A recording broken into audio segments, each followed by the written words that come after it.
위원님. 부산 왔어요. 안녕하세요. 안녕하세요. 부산에 왔습니다, 저희가. 네.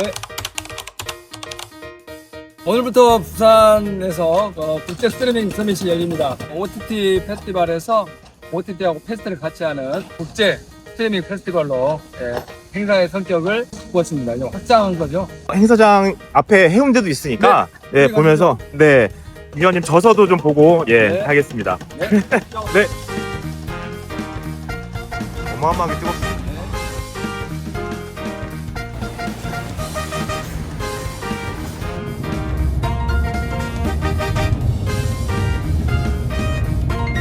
네, 오랜만에 오셨죠? 네, 오랜만이죠. 제가 이제 또 많은 분들하고 또 만나고, 또 아무래도 해외에서 이제 VIP들이 많이 또 오니까요. 네.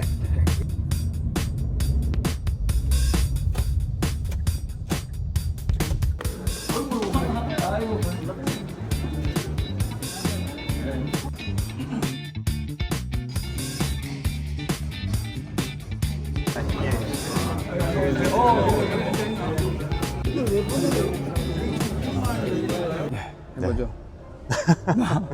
오징어 게임 이후 휴대전까지 네. 다시 이제 그 OTT의 파워를 실감하게 됐죠. 좋은 콘텐츠하고 또 글로벌 유통 플랫폼의 그 파워가 결합됨으로써 큰 이제 인기를 이제 불러일으켰다 이렇게 볼 수 있을 것 같습니다. K 콘텐츠의 파워를 뒷받침할 네. K 플랫폼, 네. 그 파워를 키워야 된다는 네. 걸 역설을 하셨는데 네. 이게 이런 분위기랑 좀 연관돼 있는 것 같아요. 제작비를 지금 넷플릭스가 되고 제작은 우리나라 이제 프로덕션이 하거나 소니 픽처스가 했고 네.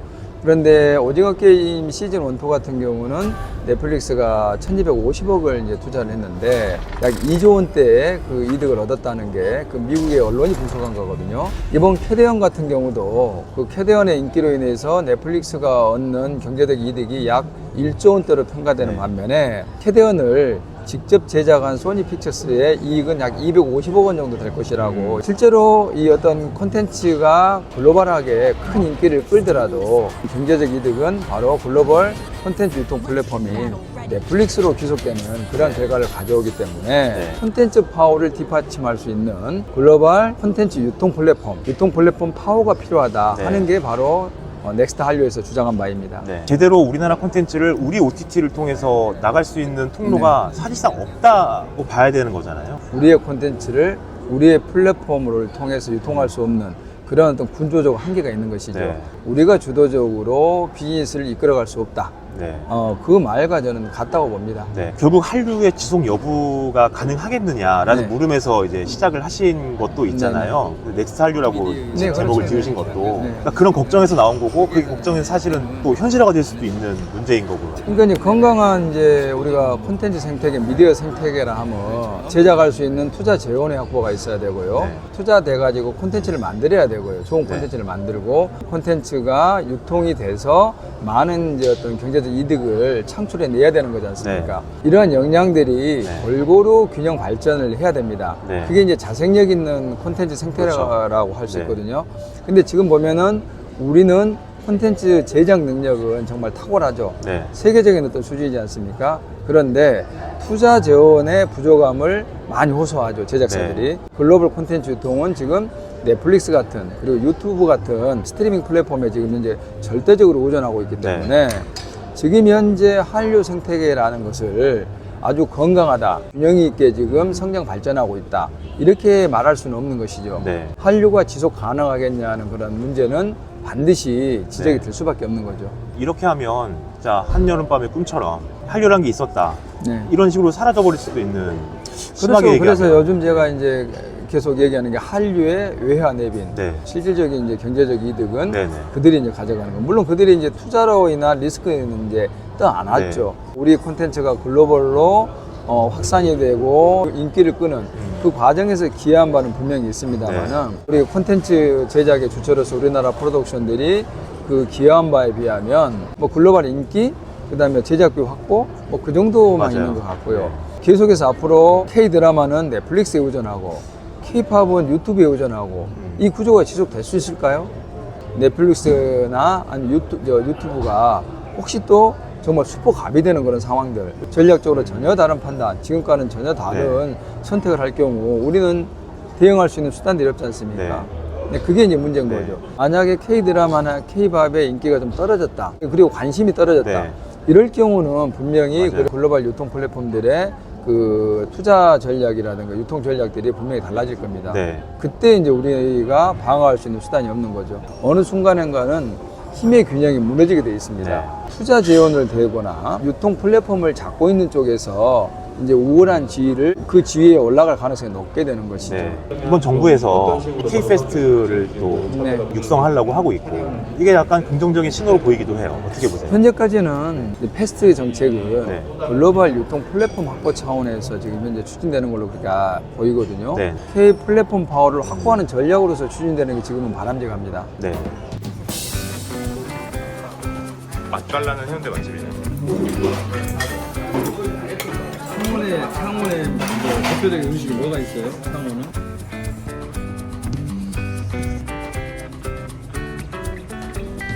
저 또 사진 한번 찍으셔야죠. 아, 좋죠. 그 이번 책에 뭐랄까요? 닉네임이라고 해야 될까요? 네. 딱 붙여주신 게 글로벌 한류 견문록이라고. 예, 발음이 해주셨어요. 어렵죠? 글로벌 한류 견문록. 네. 네, 그렇게 붙이신 뭐 이유가 있을까요? 일장에 있는 이제 10개의 글은 동남아시아에서 이제 주로 보고 듣고 네. 했던 내용을 정리한 글이고요. 네. 2장의 10편의 글은 미국, 라스베가스 CES라든가 그 텍사스 오스틴의 사우스 바이 사우스 웨스트 네. 거기에서 보고 듣고 느꼈던 것들을 정리한 글이기 때문에 네. 실은 뭐 전 세계를 돌아다니면서 경험했던 것을 글로 정리했다. 그런 의미에서 글로벌 한류 견문록이다. 이렇게 이제 이름을 붙인 거죠. 네. 직접 보고 경험하신 걸 통해서 이렇게 지식이나 정보 또 해안을 전달해 줄 수 있는 그런 책, 콘텐츠가 생각보다 그렇게 많지 않더라고요. 그러니까 한류를 보면 이제 주로 내용 분석을 한 글들이 많죠. 산업 분석을 한 것도 많고. 그런데 이제 제 책 같은 경우는 현장에서 보고 듣고 느꼈던 것들을 현장감 있게 네. 사실감을 느낄 수 있도록 정리를 했기 때문에 네. 많은 분들이 지루하지 않다고 그러더라고요. 네. 잘 익히고. 네, 그런 강점이 있죠. 직접 현장에서 외국의 그 콘텐츠 전문가들, 학자들, 정부에서 정책을 다루는 사람들로부터 얘기를 들었는데 훨씬 그 한류의 영향이 컸다. 네. 그리고 한류의 인기가 지금 전 세계적으로 많이 확산이 되고 있다 이제 그렇게 느꼈죠. 동시에 느꼈던 것 중에 하나가 뭐냐면은 한류에 대한 반한류 정서.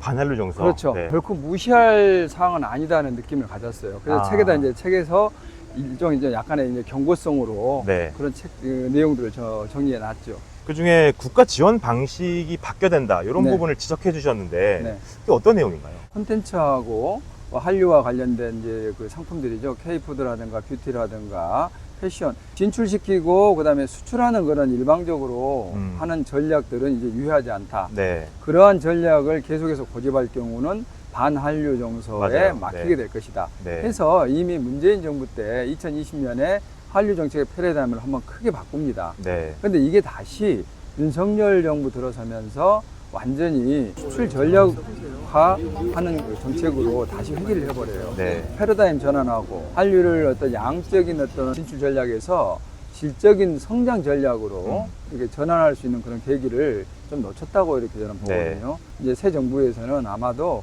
그 한류 정책의 패러다임을 이제 수출 진출해서 네. 상호 교류와 협력으로 아마 바꾸지 네. 않을까. 네, 그렇게 전환할 겁니다. 공약이 그렇게 나와 있어요. 네.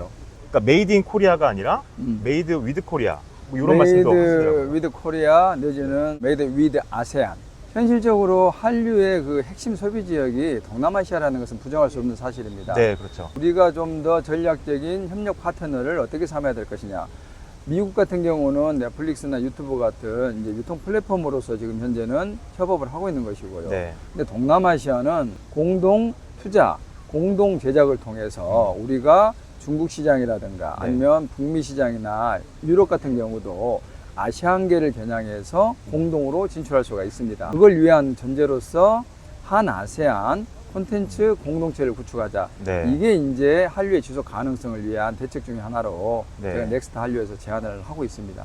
아세안 국가들을 돌아다녀 보면 아시안의 어떤 그 선두주자라고 할 수 있는 태국, 싱가포르, 우리하고 교육 규모가 가장 큰 베트남 같은 경우는 정부 차원에서나 학계 차원에서 자국의 콘텐츠 산업을 발전시키고 싶어하는 그런 열망들이 상당히 강하다는 걸 느꼈어요. 네. 우리가 일방적으로 콘텐츠를 수출하는 것을 넘어가지고 수용국의 입장에서 그들이 필요로 하는 것들을 우리가 제공해 줄 수 있어야 되고 네. 그러한 관계 속에서 공동 발전을 하게 되는 것이죠. 네. 그래서 콘텐츠를 보내고 네. 판매하는 것을 넘어서서 우리가 함께 발전하는 즉 공진화 전략을 취하자는 게 넥스트 한류의 핵심 내용입니다. 네.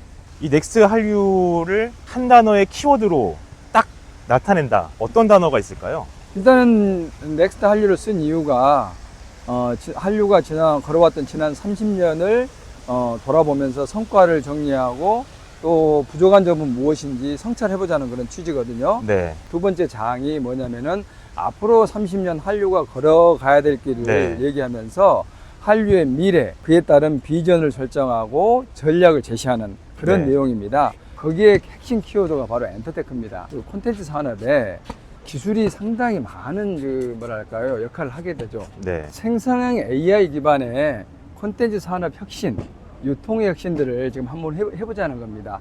이를 통해서 콘텐츠 산업의 외연을 넓히고 또 부가가치를 높이고 또 이러한 것들을 계속해서 반복이 되다 보면 또 새로운 콘텐츠 산업 생태계가 형성이 되지 않을까 네. 하는 그러한 어떤 좀 그 생각에 제가 이제 제시했던 게 바로 엔터테크 기반의 K 콘텐츠 산업 혁신, 한류의 외연 확산을 얘기를 했던 겁니다. 그러니까 이게 엔터테인먼트에다가 테크놀로지를 결합하자. 네네, 이런 그렇죠. 말이잖아요. 앞으로는 이제 이 생성형 AI를 기반으로 한 인공지능의 시대이기 때문에 결국은 콘텐츠 산업 전반에 있어서도 이제 생성형 AI를 활발하게 지금 활용하고 있지 않습니까? 네. 그러한 어떤 환경 변화를 전제로 해서 전략을 제시한 겁니다.